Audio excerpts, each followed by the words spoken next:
जय हिंद साथियों। अभी हाल ही में एक विमान दुर्घटना हुई है, जस्ट 2 दिन पहले 12 जून को। साथियों, उस विमान दुर्घटना ने पूरे देश को झकझोर रख दिया है। लेकिन साथियों, आप ये सोचो कि वो फ्लाइट बहुत सारे लोगों को छूट गई होगी।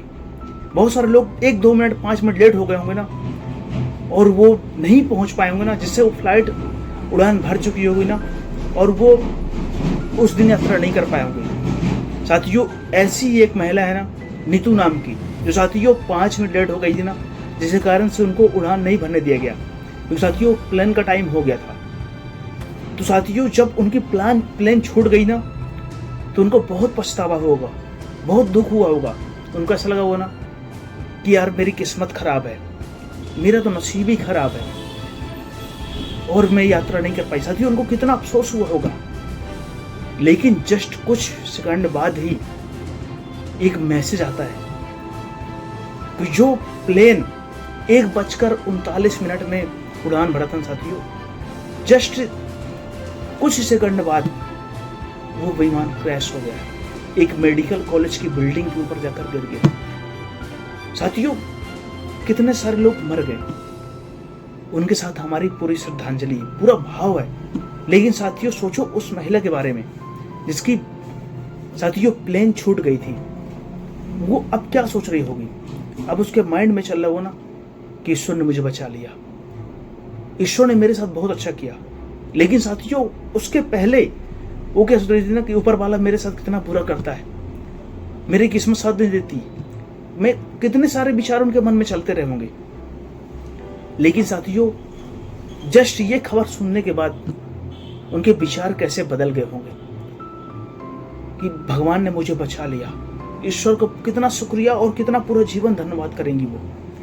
साथियों, इसी प्रकार हमारे लाइफ में होता, हमारे जीवन में होता है। कई बार हम कोई काम हम नहीं कर पाते ना, कोई सपना हमारा अधूरा रह जाता है ना, हमको ऐसा लगता है ना कि ईश्वर मेरे साथ बहुत बुरा करता है। लेकिन साथियों, याद रखना, ईश्वर कभी आपके साथ बुरा नहीं करते। ईश्वर जो करते हैं ना, वो आपके लिए हमेशा अच्छा ही करते हैं। अगर आज आपका किसी चीज में सिलेक्शन नहीं हो पा रहा ना, आप प्रयास करो, आप मेहनत किए, आप सब कुछ किए, लेकिन अगर आपको उसमें सफलता नहीं मिल रही साथियों, तो कभी भी आप निराश मत होना, आप अपने काम पर लगे रहना। साथियों, कभी भी ईश्वर के ऊपर आप निराश मत होना, कभी भी ईश्वर को कोसना मत। तो साथियों, ईश्वर कब आपकी किस्मत कहाँ पहुंचा दे और कब आपको कामयाब बना दे साथियों, ये आपको बिल्कुल नहीं पता है। आज वो महिला क्या सोच रही होगी कि मेरे साथ बहुत अच्छा हुआ, मैं बहुत लकी हूं कि जिस उस दिन मुझे फ्लाइट नहीं मिल पाई। उस घटना को वो पूरा जीवन रखेंगे और वो घटना उनके जीवन की सबसे बड़ी घटना हो जाएगी, क्योंकि साथियों इतने सारे लोग एक साथ जल गए और उनमें से एक शख्स बचा है, जो साथियों इमरजेंसी खिड़की के पास बैठे थे। साथियों, बहुत सारे लोग उस जगह पर बैठना पसंद नहीं करते, क्योंकि साथियों उसमें बाहर का नजारा नहीं दिखता है। वहां पे क्या है ना साथियों, इमरजेंसी एक्सिट के पास में ना, जस्ट पास में उसकी जो साइड की होते हैं ना साथियों, जो निकला होता है ना, वो होता है, जिससे कि आप बाहर नजारा नहीं दिखता, सिर्फ उसका इंजन दिखता है। लेकिन साथियों, जीवन में याद रखना, आपके साथ जो भी हो रहा है वो आपके भले के लिए हो रहा है, आपके अच्छे के लिए हो रहा है। इसलिए आप निराश मत हो, आप हर दिन प्रयास करते रहो, हर दिन कोशिश करते रहो, हर दिन अपना साथियों कर्तव्य करते रहो। जीवन में जो भी होगा ना, आपके अच्छे के लिए होगा और आपके बेहतर के लिए होगा, आपके भले के लिए होगा। इसलिए साथियों, आप अपना ध्यान अपने काम पर लगाओ, न कि फेलियर, सफलता या असफलता पर लगाओ।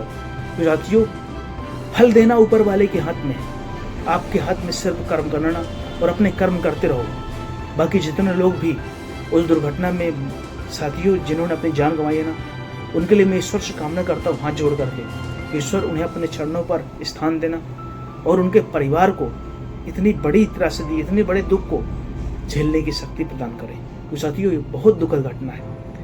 ये साथियों किसी के पिता, किसी के भाई, किसी के बहन, किसी के बच्चे, किसी के औलाद, किसी के माता पिता इस घटना के बाद साथियों हमेशा हमेशा के लिए इस दुनिया को छोड़कर चले गए। साथियों सोचो उस परिवार, उन बच्चों के ऊपर क्या बीतती होगी, जो साथियों इंतजार कर रहे होंगे ना कि मेरे पिता लौट कर आएंगे, मेरे पिता जा रहे हैं काम करने के लिए, कमाने के लिए, पढ़ने के लिए, कुछ बनने के लिए।